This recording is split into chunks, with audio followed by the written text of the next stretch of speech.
छत्तीसगढ़ में तकरीबन 1,80,000 ऐसे संविदा और दैनिक कर्मचारी हैं जिन्होंने वोट डालने का बहिष्कार कर दिया है। कमोबेश सभी लोगों ने सरकार की जो वादा खिलाफ़ी है उससे नाराज़गी जताई है। मैं अपने कैमरा पर्सन से चाहूँगा वो दिखाएं किस तरह का पोस्टर इन्होंने अपने बाद में बनाया है। यह घर संविदा अनियमित कर्मचारियों का है, कांग्रेस पार्टी के लोगों का प्रवेश वर्जित है।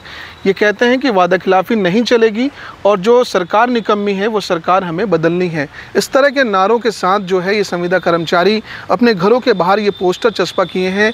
जाहिर सी बात है इनके तमाम संघर्ष के बाद जो स्थिति बनी है उससे इनका गुस्सा और रोष जो है वो बढ़ गया है। हम आपसे जानना चाहेंगे ये क्यों नौबत बनी कि लोगों को घर के बाहर इस तरह से चस्पा करना पड़ा है और अब कांग्रेस पार्टी के लोगों का जो है वो प्रवेश वर्जित कर दिया, बहिष्कार करने की स्थिति बनी है, क्यों? अभी 1 महीने तक हमारी माताएं बहनें छोटे छोटे नन्हे बच्चों को लेकर के वहाँ प्रोटेस्ट कर रही थी। हमने हर किस्म से सरकार के सामने चाहा है कि वो हमारी बातों को सुने, अपने दिए हुए वचन का पालन करें। घुटने के बल तक भी चल करके माताएं बहनें वहाँ पे जा कर के अपनी ज्ञापन सौंपने का कोशिश किया, पर सरकार ने ऊँ तक नहीं कहा और उल्टा हमारे 211 भाई जो संविदा भाई बहन है बीजापुर के, उन्हें टर्मिनेट कर दिया। तो एक तरफ जो है संघर्ष था, एक तरफ जो है उन्हें टर्मिनेट कर दिया गया। इस संविदा कर्मचारियों की तकलीफ इसलिए भी बढ़ जाती है क्योंकि एज तो निकलता जाता है। अब अगर सरकारी नौकरी इस समय नहीं लगी तो कब लगेगी फिर?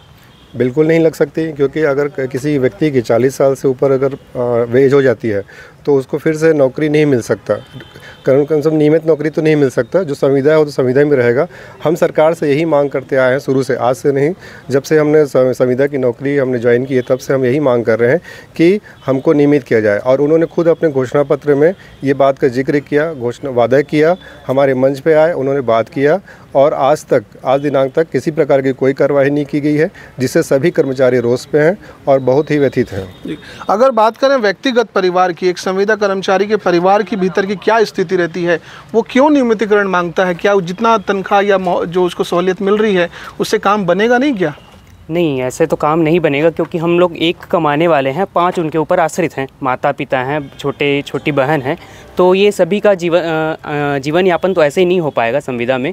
और फिर हमने खुद पहले नहीं कहा था, 2018 में भूपेश बघेल जी ने, टी.एस. सिंहदेव जी ने आकर हमारे मंच में घोषणा की थी कि हम आपका नियमितीकरण करेंगे ही करके।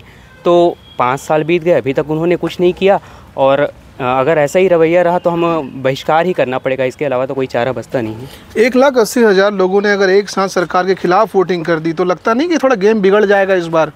जी, पक्का बिगड़ेगा। क्या जो पिछली सरकार थी, रमन सिंह की सरकार थी, उनमें से किसी ने संपर्क किया आपसे? जैसे हम बातचीत में पता चल रहा था कि वो भी चाह रहे हैं कि अगर आप उनको वोट करें तो आपकी जो मांगे हमें पूरी हो जाएंगी। जी। किसने संपर्क किया और कैसे बात हुई? क्या था उनका? कि कोई बीजेपी नेता था?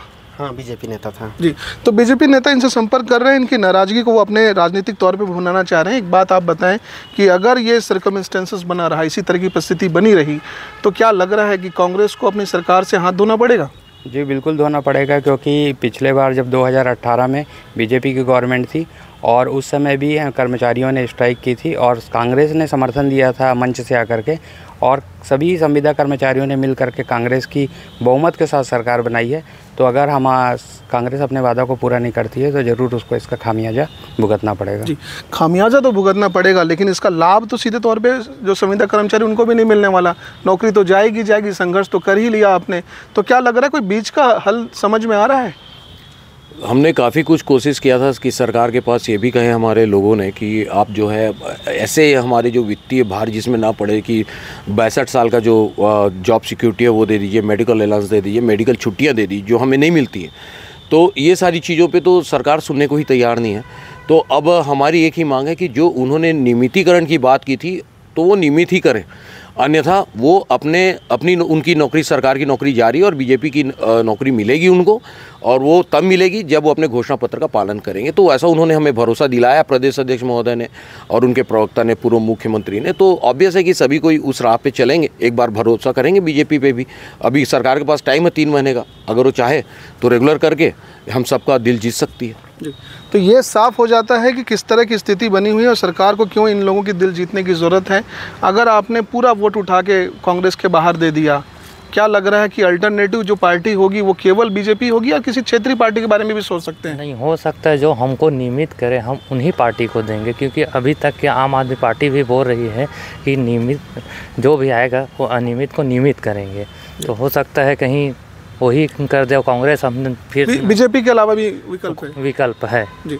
तो ये साफ हो गया कि बीजेपी के अलावा भी कई विकल्प हैं जिन्होंने वादा किया कि इन 1,80,000 से ज़्यादा जो अनियमित कर्मचारी हैं या संविदा कर्मचारी हैं उनको जो है वो अगर नौकरी जो है वो उनकी पक्की हो जाती है तो वे जो है उनको अल्टरनेटिव के तौर पर देखेंगे। ये भी साफ हो जाता है कि सरकार को अपनी मनमानी या जो तुगलकी फरमान है वो वापस लेने की दरकार होगी, क्योंकि अगर ऐसा नहीं हुआ तो ये लोग जो है पॉलिटिकल डैमेज करने को तैयार हैं। मुख्यमंत्री भूपेश बघेल के लिए साफ संदेश है कि अगर वो उनकी बात नहीं मानते तो जाहिर सी बात है उन्होंने कांग्रेस का बहिष्कार कर दिया है, सरकार का भी बहिष्कार करेंगे और ये भी ध्यान रखेंगे कि दोबारा इनकी सरकार छत्तीसगढ़ में ना बने। ऐसे में सरकार क्या फैसले लेती है और भारतीय जनता पार्टी के अलावा दूसरे क्षेत्रीय पार्टी इस अवसर को कैसे भुनाते हैं ये निकट भविष्य में स्पष्ट हो जाएगा। कैमरा पर्सन इम्तियाज के साथ मनीष सरन, छत्तीसगढ़ तक, बिलासपुर।